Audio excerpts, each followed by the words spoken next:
The great hall of the Zephyrian Empire stretched out like a crystal mountain. Tall blue beings with 4 arms stood in rows, their eyes glowing with ancient power. They had ruled the galaxy for 2,000 years. Nothing scared them anymore. Ambassador Kethril walked into the hall. His green skin looked pale under the bright lights. The Mantari Federation had sent him here with urgent news. His hands shook as he approached the center of the room. High Strategist Vorthak looked down at him. Vorthak was the biggest Zephyrian in the room. His crystal body caught the light and threw it back in sharp points. When he spoke, his voice echoed off the walls. "Speak quickly, Mantari. We have more important matters to discuss." Kethril took a deep breath. "We found a new species. They call themselves humans. They live on a planet called Earth." The Zephyrians looked at each other. Some laughed. New species were found every year. Most of them begged to join the Empire. The rest were forced to join. "These humans are different," Kethril said louder. "We tried to make contact with them. 6 months ago, we sent our best diplomats. We offered them protection under our banner." "And they refused?" asked Vorthak. His voice sounded bored. "Worse than that. They captured our diplomats. They studied our ships. They asked us questions about our weapons and our technology. When we sent a rescue fleet, they fought us." General Thek 9 stepped forward. His armor was covered in medals from 100 conquered worlds. "How many ships did they have?" 20 small vessels, primitive by our standards. No energy shields, no plasma weapons. They used simple rockets and metal bullets. The Zephyrians laughed harder now. Metal bullets against energy shields seemed like a joke. Kethril pressed on. "But they did not fight like other species. When we surrounded them, they did not surrender. When we destroyed half their ships, the rest attacked harder. One of their captains rammed his burning ship into our cruiser. He destroyed both vessels." "Suicide attacks are not uncommon," said Vorthak. "Desperate species often try such things." This was not desperation. We recorded their communications. They were calm. They were planning. One of their leaders, a female named Captain Emma Stone, told her crew that dying in battle was better than living as slaves. The hall grew quiet for a moment. Most species saw slavery as better than death. The Empire used this fact to control billions of beings across the galaxy. Kethril activated a small device. A hologram appeared in the air. It showed a human military base surrounded by Mantari soldiers. The humans inside the base could have surrendered easily. Instead, they kept fighting. "Watch this," Kethril said. The hologram showed a human officer walking out of the base. He was tall with short brown hair and calm blue eyes. His uniform was torn but clean. "That is Colonel Jake Morrison," Kethril explained. "Our commander told him the base was surrounded. Our forces had him outnumbered 50 to 1. Morrison looked at our ships and our weapons. Then he smiled. The hologram played sound now. Morrison's voice was clear and steady. "Good. Now we don't have to hunt you down one by one." The Zephyrians stopped laughing. They had heard many last words from defeated enemies. Usually those words were pleas for mercy or cries of fear. They had never heard someone sound happy about being outnumbered. "What happened next?" asked General Thek 9. "Morrison's forces held the base for 3 days. They killed 200 of our soldiers before we finally broke through. When we found Morrison's body, he was still holding a weapon. He had died, fighting."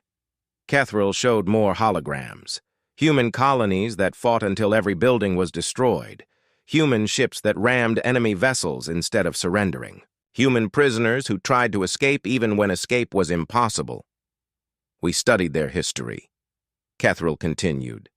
"These humans have been fighting each other for thousands of years. They have never known true peace. War is part of their nature. They do not fear death in battle. They seem to welcome it." Vorthak leaned forward. "What do you suggest we do about this threat?" "Threat?" Kethril's voice cracked. "You think 20 primitive ships are a threat to the Empire? These humans control only one star system. They have maybe a few billion people. Their technology is centuries behind ours. We could destroy their entire civilization with a single fleet." Kethril shook his head. "That is what we thought too. But they learn fast. In the 6 months since first contact, they have improved their weapons. They have studied our technology and found ways to copy it. Worse, they have started talking to other species about fighting the Empire." The hall erupted in angry voices. No one talked about fighting the Empire. The very idea was madness. Vorthak raised one of his 4 hands for silence. "You think these humans could inspire rebellion?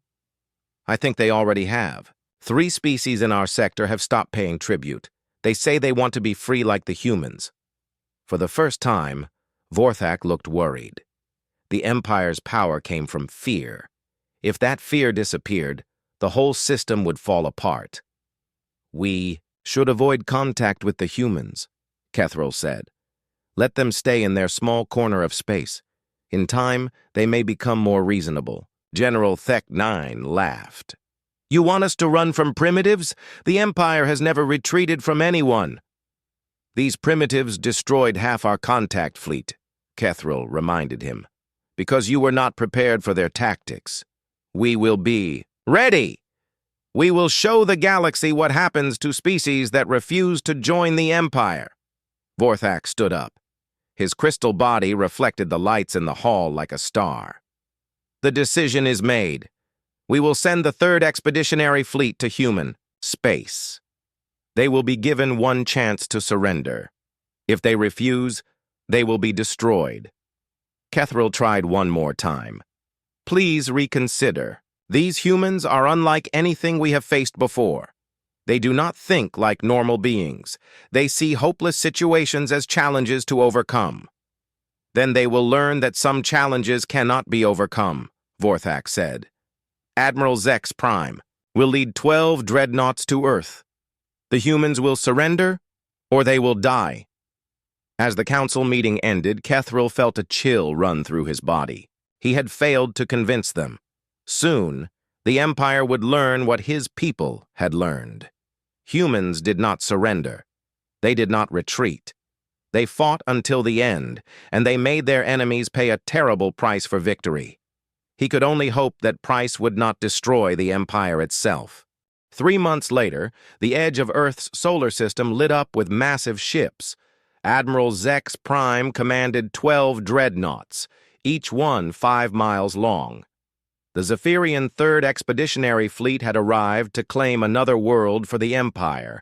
Zex Prime stood on the bridge of his flagship, the Eternal Conquest. His 4 arms moved across control panels, while his glowing eyes studied the primitive solar system before him. 9 planets circled a yellow star. The 3rd planet was blue and green, covered with water and land masses. "Scan complete, Admiral," reported Navigation Officer Krell 7. "We detect approximately 8 billion humans on the primary world, several million more on nearby planets and space stations." "Any defensive fleets?" asked Zex Prime. "Yes, Admiral, but their ships are small. We count maybe 300 vessels total. Most are less than 1,000 feet long. They have no energy shields that we can detect." Zex Prime almost felt sorry for the humans. 300 ships against 12 dreadnoughts was not even a fair fight. Still, orders were orders. The Empire would give them one chance to surrender. "Open a communication channel to all human vessels and planets," he commanded. On Earth's moon, Captain Lisa Brooks received the alien transmission at Luna Defense Station. She was 35 years old with short red hair and green eyes that missed nothing. Brooks had spent her whole career preparing for this moment. Humanity had known for months that the aliens were coming. "Captain, we're getting the transmission on all frequencies," reported Lieutenant Scott Palmer. "It's in perfect English." Brooks nodded. The aliens had learned human languages from the Mantari. "Put it on the main screen." Admiral Zex Prime's image appeared.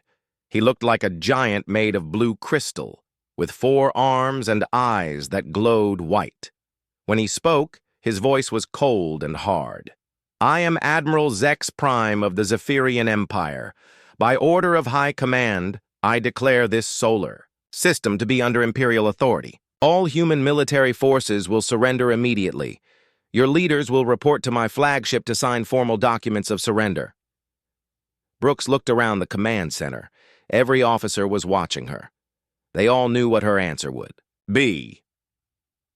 You have 1 hour to comply, Zex Prime continued. Resistance will be met with total destruction. This is your only warning. The transmission ended. Brooks turned to her communications officer. Get me Admiral Grace Patterson at Earth Command. Admiral Patterson appeared on screen within seconds.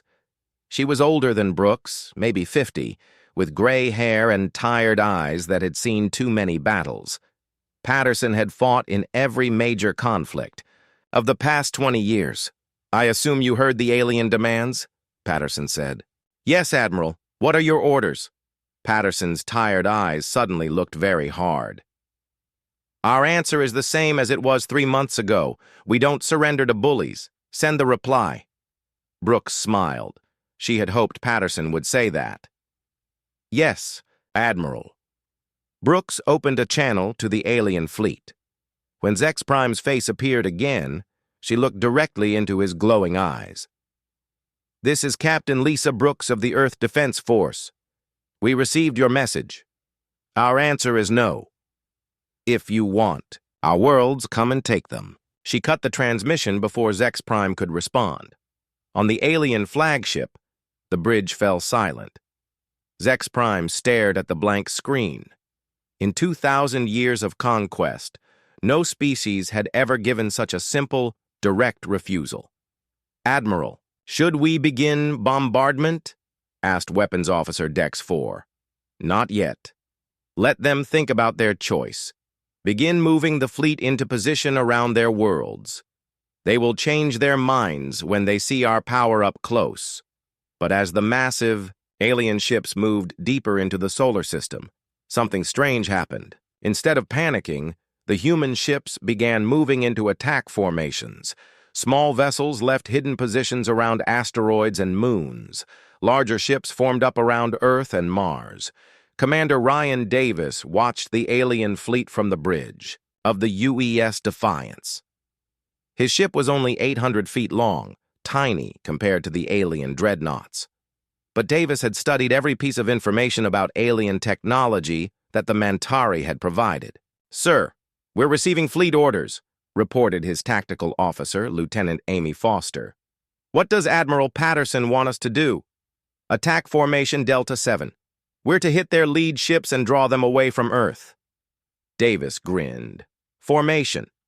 Delta 7 was designed for fighting larger enemies. It involved a lot of ramming attacks and suicide runs, the kind of tactics that only humans would use. All hands, this is the captain, Davis announced over the ship's communication system. We're going up against ships that could crush us like insects. They think we'll run or surrender when we see how big they are. They're about to learn that humans don't back down from anyone. The crew cheered. Davis had picked his people carefully. Every officer and sailor on the Defiance had volunteered for this mission, knowing they might not survive. Admiral Zex Prime watched human ships moving to intercept his fleet. He could not understand their tactics. The smart thing would be to keep their ships close to their planets for defense. Instead, they were coming out to meet him in open space. Admiral, the human fleet is breaking formation, reported Krell 7. They're scattering in all directions. Some kind of retreat? No, sir. They appear to be surrounding us. Zex Prime looked at his tactical display.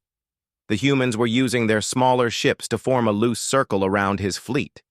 It was a formation designed for fighting multiple enemies, not one concentrated force. They fight like they're facing equals, he muttered.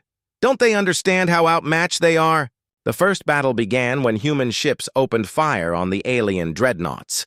Their primitive weapons did little damage to the energy shields, but the humans kept coming, firing continuously and moving in patterns that made them hard to hit. Lieutenant, Commander Alex Turner commanded the small frigate UES Courage. His ship was hit by alien weapons in the first exchange of fire. Half his crew was dead, and his engines were failing. "Sir, we're losing power," reported his engineering officer. "Weapons are offline." Turner looked at the massive alien ship that had destroyed his engines. It was moving toward Earth, probably planning to attack the planet's defenses. "Can we still maneuver?" he asked. "Emergency power only. We might be able to manage one course change." Turner made his decision. "Set course for that dreadnought. Full. Emergency power to engines." "Sir, that's a collision course." "I know. Send a message to all human ships. Tell them we were here. Tell them we fought." The UES Courage, burning and broken, slammed into the side of the alien dreadnought at full speed. The explosion tore a hole in the massive ship's hull and knocked out several of its weapon systems. Admiral Zex Prime watched the tactical display in shock. The human captain had deliberately destroyed his own ship to damage an enemy vessel. It was the kind of tactic that only desperate animals would use. But the humans were not acting desperate. Their communications were calm and professional. They coordinated their attacks with military precision. They were fighting like this was exactly what they had planned to do. Captain Brooks led another squadron in a flanking attack on the alien fleet's right side. Her ships were faster than the aliens expected, and they used the asteroids and debris of the solar system to hide their approach. "Target their command ship," she ordered. "Hit them with everything we have." The human ships opened fire at close range.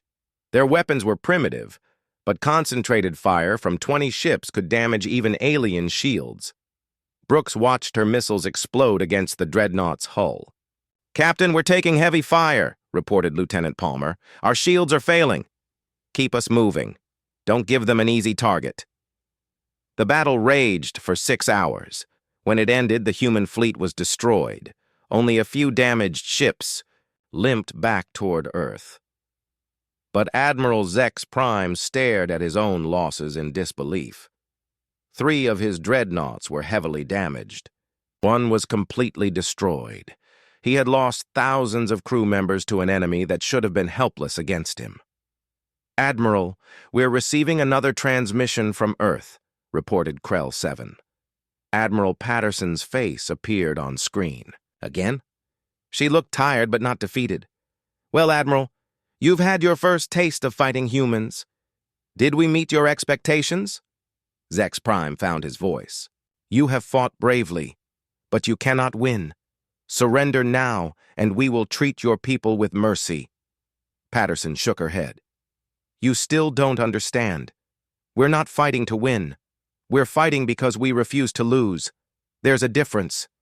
She cut the transmission, leaving Zex Prime staring at a blank screen and wondering what kind of enemy he was really facing. News of the human resistance spread across the Zephyrian Empire like wildfire. At first, most citizens found it amusing. The idea that primitive beings would dare fight the mighty empire seemed like a joke.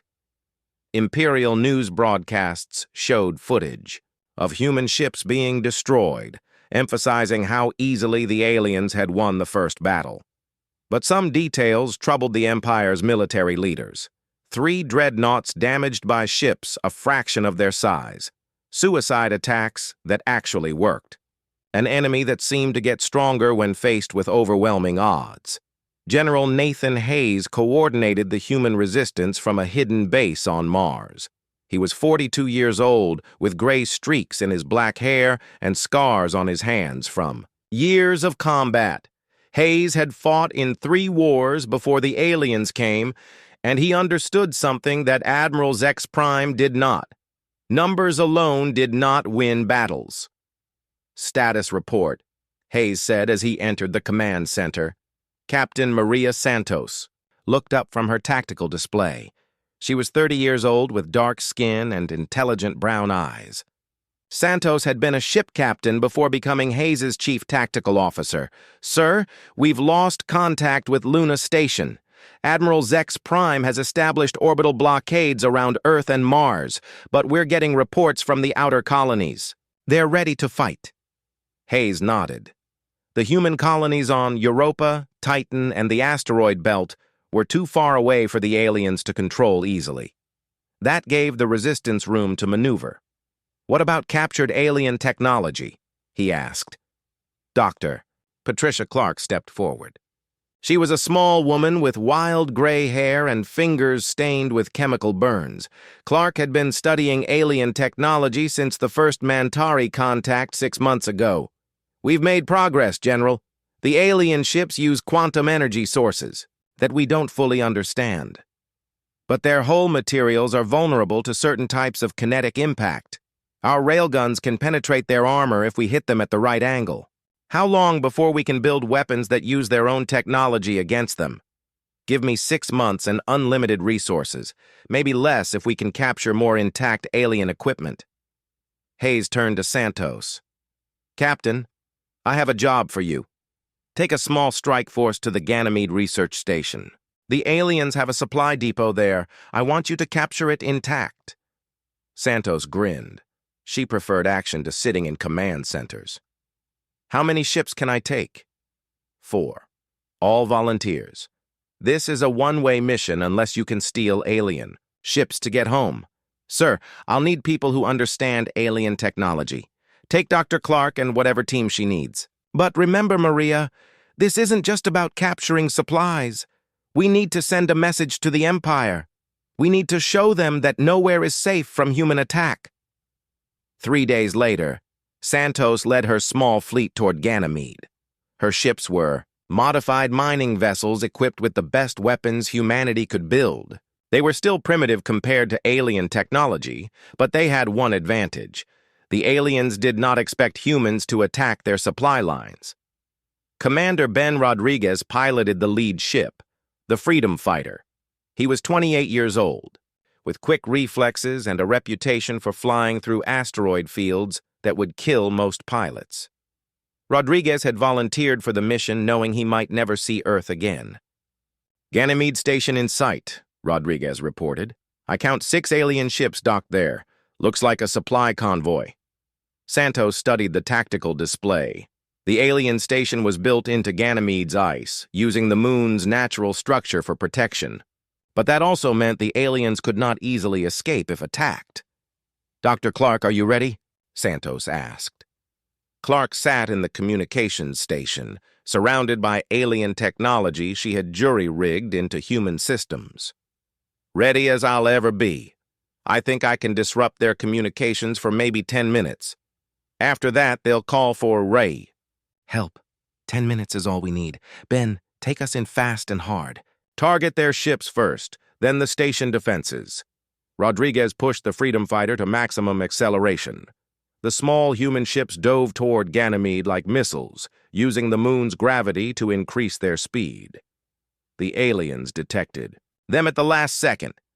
"Enemy ships launching," reported Rodriguez's tactical officer, Lieutenant Dave Miller. 4 alien fighters coming to intercept." "Ignore the fighters. Hit the big ships while they're still docked." The human ships opened fire as they passed through Ganymede's thin atmosphere. Their railguns punched holes in alien hulls before the enemy could raise shields. 2 alien supply ships exploded in brilliant flashes of light, but the aliens fought back hard. Energy beams lanced out from the station's defense systems. The human ship Courage took a direct hit and broke apart, its crew dying instantly. "We've lost Courage," reported Miller. "Keep firing," Santos ordered. "We're almost through their defenses." Dr. Clark worked frantically at her jury-rigged equipment. She had found a way to overload alien communication systems by feeding them false quantum signals. It was dangerous work. One mistake could blow up her own ship. "Got it," she announced. "Their communications are down. They can't call for help." Rodriguez brought the Freedom Fighter in close to the station's main docking bay. "Maria, we're in position. Boarding teams ready?" Santos checked her equipment one last time. She wore a modified spacesuit equipped with weapons designed to fight aliens in close combat. Behind her, 12 volunteers prepared for battle. "Let's go steal some alien technology," she said. The boarding action was brutal and quick. Humans moved through the station's corridors like ghosts, using their knowledge of alien ship layouts to avoid defensive positions. The aliens were caught completely off guard. They had never faced an enemy that would board their stations and fight hand-to-hand. Santos found the station's command center and planted explosives throughout the alien computer systems. But first, Dr. Clark copied everything she could from their databases. "Patricia, how much longer do you need?" Santos asked, as alien reinforcements tried to break through their defensive positions. "2 more minutes. I'm downloading their technical, manuals, and fleet positions. This intelligence could change everything." The last alien defender fell just as Clark finished her work. Santos looked around the command center, now filled with smoke and broken alien equipment. "Ben, we're ready. For extraction," she called over her radio. "Copy that, but we have a problem. Long-range sensors show alien reinforcements heading this way, a whole battle group." Santos made a quick decision. "Load everything valuable into our ships, then we destroy this station."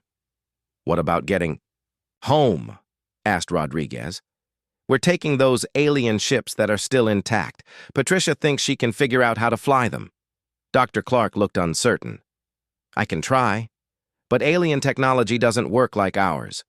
Their ships respond to quantum thought patterns that humans don't naturally produce." "Then we'll learn," Santos said simply.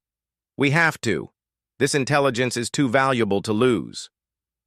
An hour later, the human strike force left Ganymede in captured alien vessels. Behind them, the supply station exploded in a chain reaction that lit up the night sky of Jupiter. But Santos had done more than capture supplies and intelligence. She had proven that humans could strike anywhere in the solar system. The aliens' sense of safety was shattered. Admiral Zex Prime received the news with growing anger.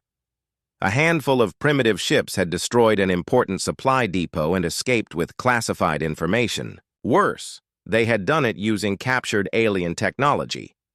"How is this possible?" he demanded of his intelligence officer. "Sir, the humans appear to learn our technology faster than any species we have encountered. They modify our equipment in ways that should not work but somehow do work. And their tactical approach? Completely unpredictable, sir. They attack targets that make no strategic sense, but somehow their random attacks are weakening our position. They fight like they have nothing to lose." Zex Prime studied the reports from Ganymede. The humans had not just stolen supplies. They had taken detailed scans of alien technology and copied classified databases. In the hands of human scientists, that information could be extremely dangerous. "Sir, High Command is demanding a status report," his communications officer announced. Zex Prime dreaded that conversation. High Strategist Vorthak had expected the human problem to be solved quickly and quietly.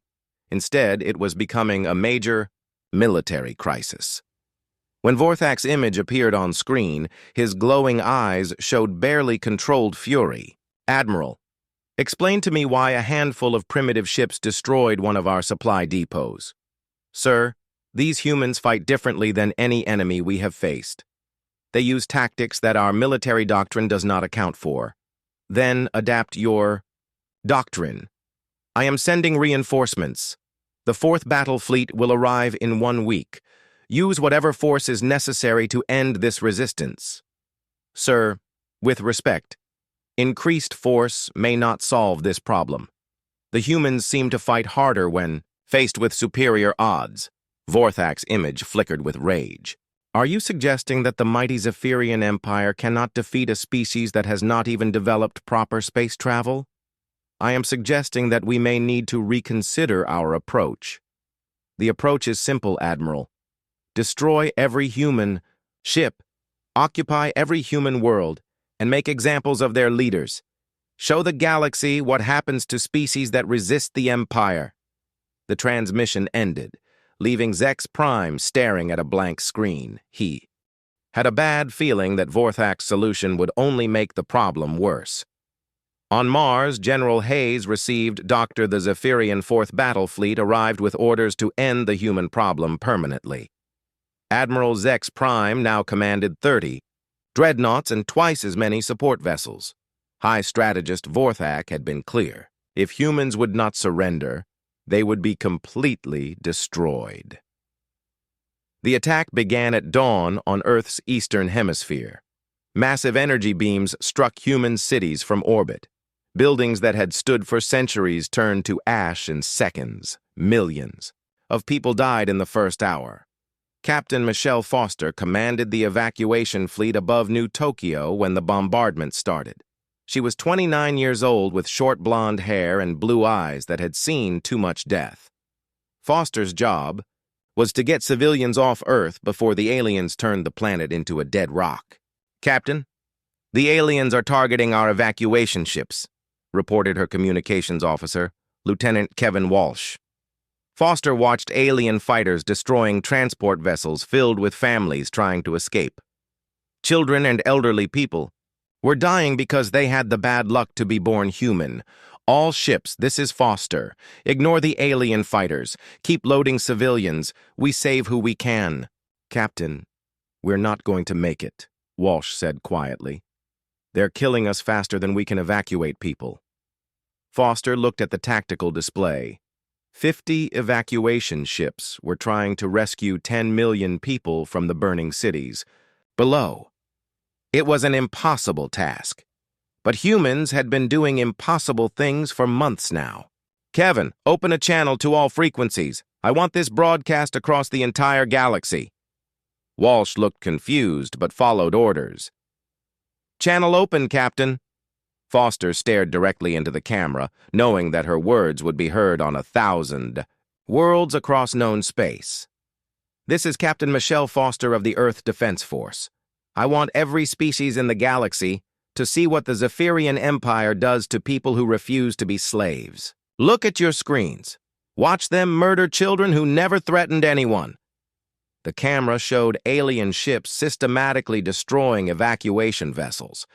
Families were dying in the cold of space because they had tried to escape the bombardment of their world. "This is what they'll do to your species if you ever say no to them," Foster continued. "Remember us. Remember that we chose to die free rather than live as slaves." An alien fighter locked onto Foster's ship. Energy beams tore through the hull, killing half her crew instantly. But Foster kept broadcasting until the last second. "Tell our children that we were here. Tell them we fought back." The transmission ended when Foster's ship exploded. But her final message spread across the galaxy faster than Imperial sensors could stop it. Species that had been neutral for centuries watched in horror as the Empire revealed its true nature. On the aquatic world of Narration, Chancellor Merkala watched Foster's broadcast with growing anger. The Narratians had stayed out of galactic politics for 500 years. But the sight of alien ships destroying evacuation vessels filled with families changed everything. "Contact our military commanders," Merkala ordered. "Begin covert supply. Operations to human resistance forces. If the Empire can murder civilians, then we can break our neutrality." Similar conversations were happening on dozens of worlds. The Mantari Federation, despite their earlier warnings, began providing weapons to human colonies. The Mechanical Construct Collective shared advanced defensive technology. Even some species under Imperial rule started secretly helping the resistance. Colonel Steve Parker coordinated this growing alliance from a hidden base in the Alpha Centauri system. He was 35 years old with red hair and green eyes that burned with quiet fury. Parker had lost his family in the destruction of Earth's orbital stations. "Status report," Parker said as he entered the underground command center.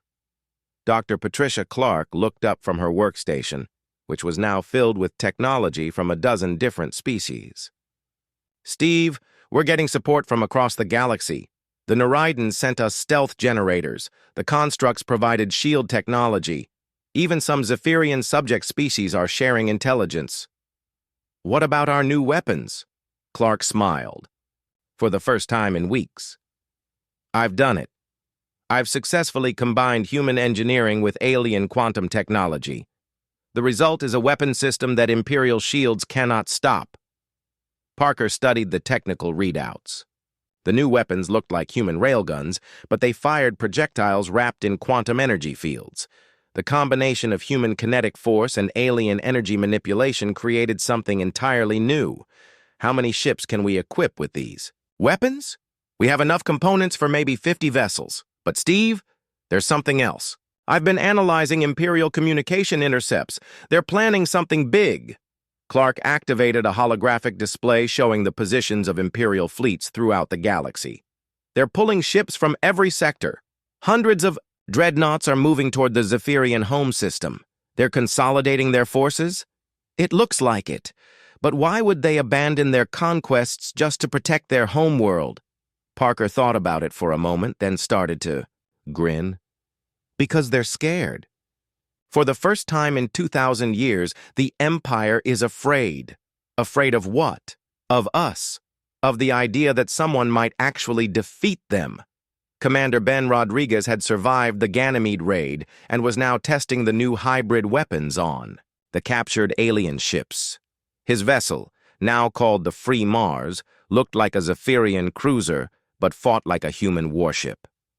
Weapons test complete, he reported to Parker. The new quantum railguns work exactly as Dr. Clark predicted. Imperial shields can't stop them. Any problems with the alien technology? It's strange flying a ship that responds to thoughts instead of controls. But we're adapting. Turns out humans are better at quantum thinking than the aliens expected. Parker nodded. That seemed to be humanity's greatest advantage. They adapted faster than anyone predicted. Admiral Grace Patterson, now commanding the combined human fleet from the captured dreadnought New Earth, received reports from across the galaxy. Human colonies that had been cut off for months were fighting back with new alien allies. The resistance was becoming something much larger. "Steve, we need to make a decision," Patterson said during their daily briefing. "We can keep fighting defensive actions and hope the Empire gets tired of losing ships. Or we can take the war to them." "What do you mean?" "The alien intelligence shows us exactly where their homeworld is. Their main fleets are there, protecting their capital. If we could strike at the heart of the Empire..." Parker saw where she was going. "You want to attack the Zephyrian home system?" "I want to end this war. As long as the Empire exists, they'll keep coming after us. And next time they might just sterilize every human world from long range." Dr. Clark looked up from her technical displays. "Admiral, our new weapons are effective, but we're still vastly outnumbered. The Empire has hundreds of dreadnoughts protecting their homeworld." "But they don't expect us to attack them there," Patterson replied. "Every Imperial strategy is based on defending their conquered territories. They've never had to defend their home." Parker studied the intelligence data one more time. The Zephyrian home system contained not just their capital world, but also their main shipyards, their military academies, and the families of their ruling class. "If we attack their homeworld, we'll have to bring everything we have," he said. "Finally, every ship, every weapon, every ally. It would be humanity's final roll of the dice." Patterson nodded. "Better to risk everything on one decisive battle than to watch our species slowly die in a war of attrition. And if we lose, then at least the galaxy will know that someone tried to stand up to the Empire. Maybe that will inspire others to keep fighting." Parker looked around the command center at the faces of his officers. They were tired, scared, and vastly outnumbered.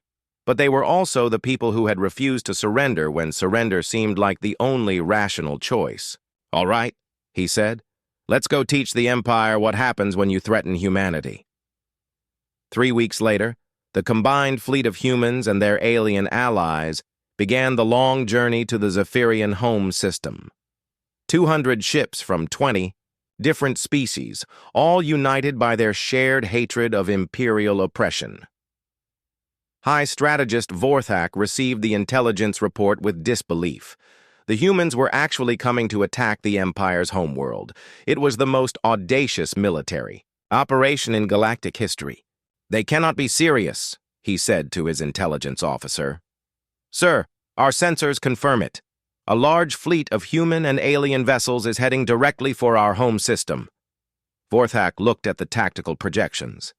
Even with their alien allies, the human fleet was outnumbered 3-1. It should be an easy victory for the Empire. But Vorthak had learned not to underestimate humans. They had a talent for turning hopeless situations into victories, and now they were bringing that talent to the Empire's front door.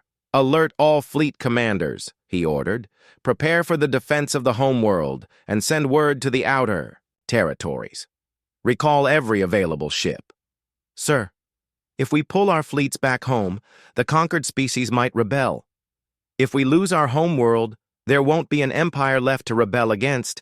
As the human fleet approached Zephyrian space, Admiral, Patterson addressed her crew one fin. The Zephyrian home system blazed with defensive fire as the human Alliance fleet dropped out of faster-than-light travel. Admiral Grace Patterson stood on the bridge of the New Earth, looking at a sight that should have terrified any sane military commander. 600 Imperial dreadnoughts waited in formation around the crystal cities of Zephyr Prime. "Admiral, enemy fleet composition confirmed," reported Captain Lisa Brooks from her position at the tactical station. "We're outnumbered 3-1, just as our intelligence predicted." Patterson nodded calmly. "Any signs that they're surprised to see us?" "Actually, yes. Their formations are defensive, like they're protecting something valuable rather than preparing to attack." Patterson smiled. That was exactly what she had hoped to see. "They're afraid, Lisa. For the first time in 2,000 years, the Empire is fighting to protect their home instead of conquering someone else's." Colonel Steve Parker watched the enemy positions from his command ship, the hybrid vessel Freedom's Price.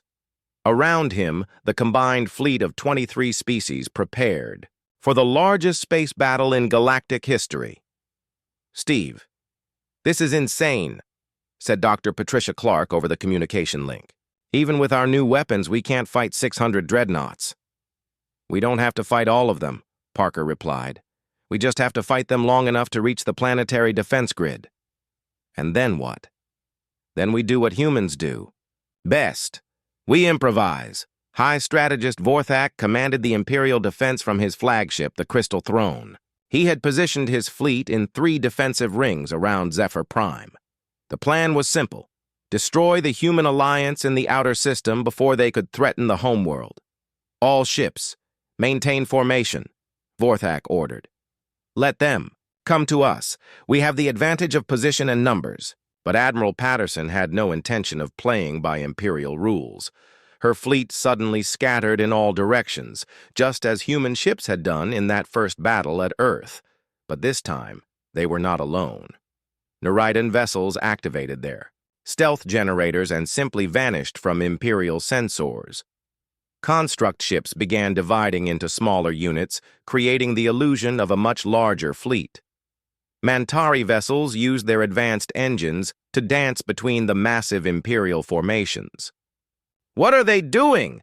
demanded Vorthak, as his tactical display filled with confusing readings. "Sir, I cannot track their movements," replied his tactical officer. "Their formations make no strategic sense."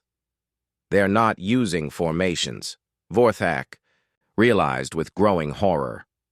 "They're improvising. Every ship is acting independently." The battle began when Captain Michelle Santos, now commanding the hybrid cruiser Defiant Spirit, led the first wave of attacks against the outer Imperial ring. Her ships were equipped with Dr. Clark's quantum railguns, weapons that could punch through Imperial shields like they were made of paper. "All ships, target their command vessels," Santos ordered. "Take out their ability to coordinate." Human and alien ships dove through the Imperial formations, concentrating their fire on the largest enemy vessels. The new weapons worked exactly as promised. Imperial shields, designed to stop energy weapons, offered no protection against quantum-enhanced kinetic projectiles.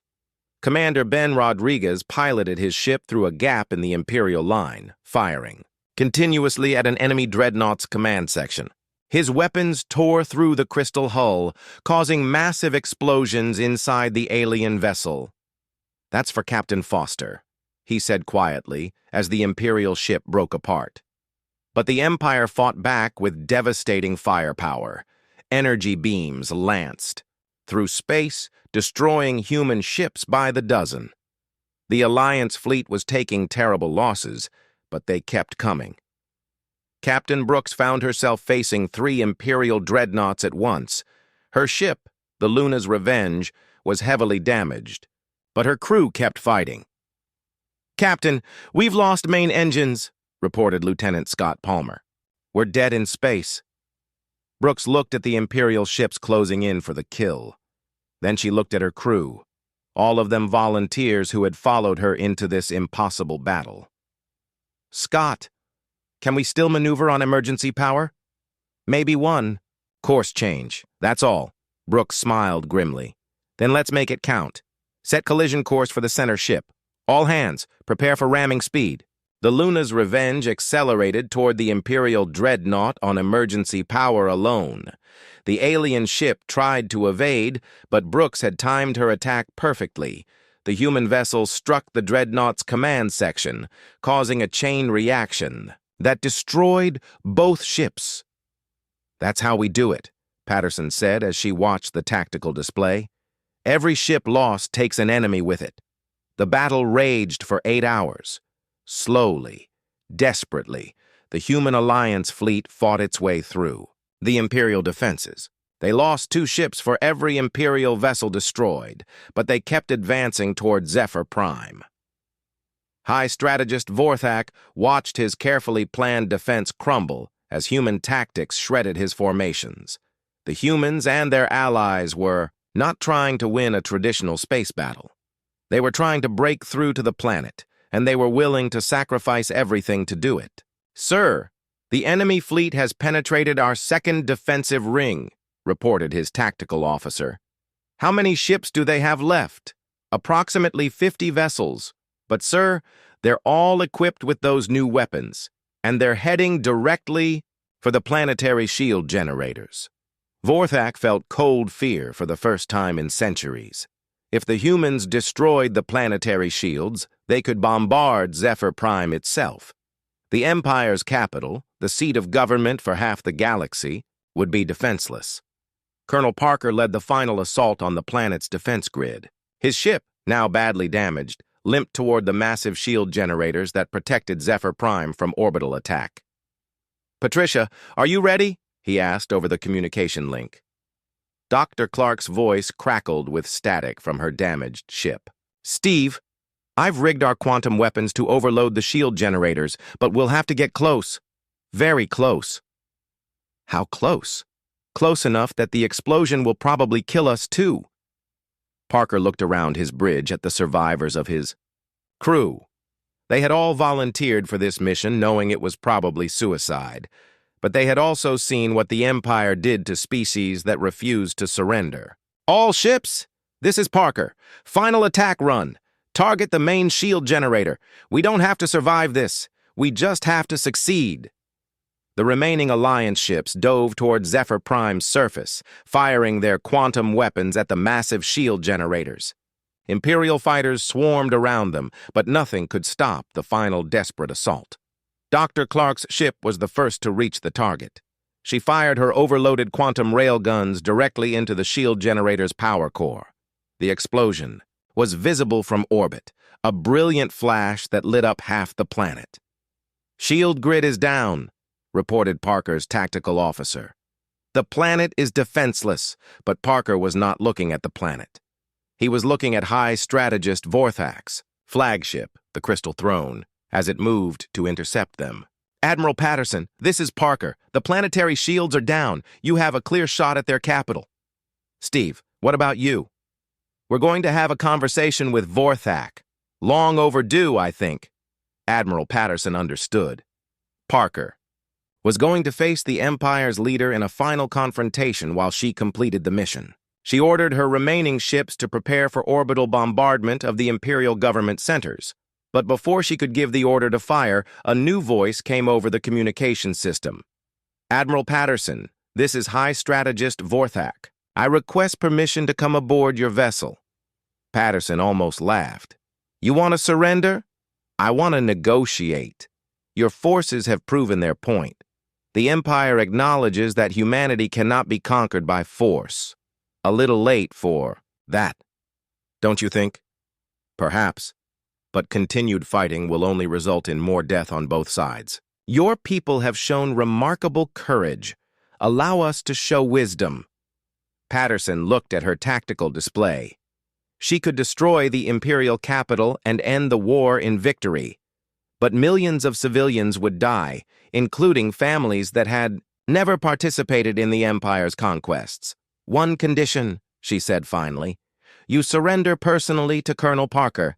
Face to face, no intermediaries. Colonel Parker's ship docked with the Crystal Throne 30 minutes later. He walked through corridors lined with crystal and precious metals, the wealth of 1,000 conquered worlds. But all he could think about was Captain Foster's final message and the billions of humans who had died for the crime of refusing to be slaves. High Strategist Vorthak waited in his personal chamber, a room filled with trophies from 2,000 years of conquest. He was massive even by Zephyrian standards, his crystalline body reflecting light in patterns that spoke of ancient power.